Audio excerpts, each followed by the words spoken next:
Maisha yanaenda vizuri. Nani anapiga? Halo? Wow. Aya. Nishafunga dili la pesa.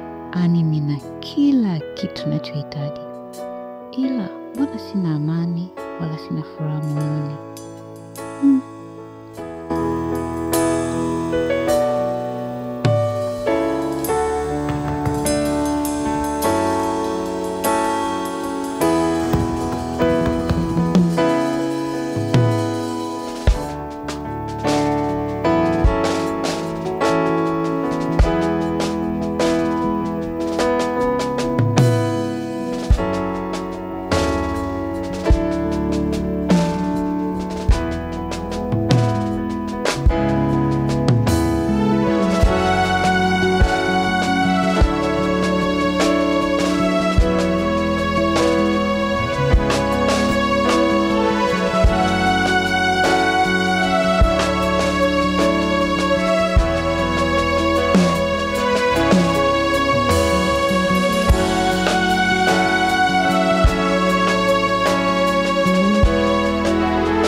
Je, unahisi umekata tamaa?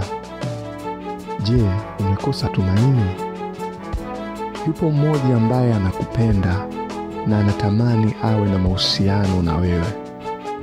Maana alijitoa kwa ajili yako ili uwe na maisha yenye uelekeo, amani na furaha.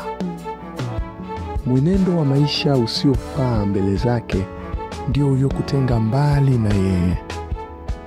Lakini pamoja na yote, yeye anakupenda katika hali hiyo hiyo ulionayo.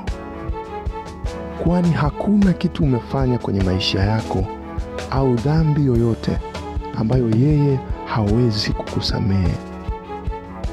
Ndio maana maandiko yanasema, kwa maana jinsi hii Mungu aliupenda ulimwengu hata akamtoa mwanaye wa pekee, ili kila amwaminie asipotee bali awe na uzima wa milele.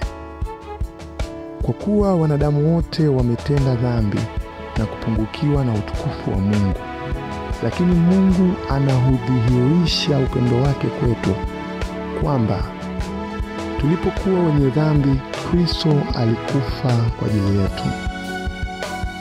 Kwa kuwa Yesu Kristo yeye ndiye njia ya kweli na uzima, mtu hawezi kufika kwa Baba bila kupitia kwa Yesu Kristo.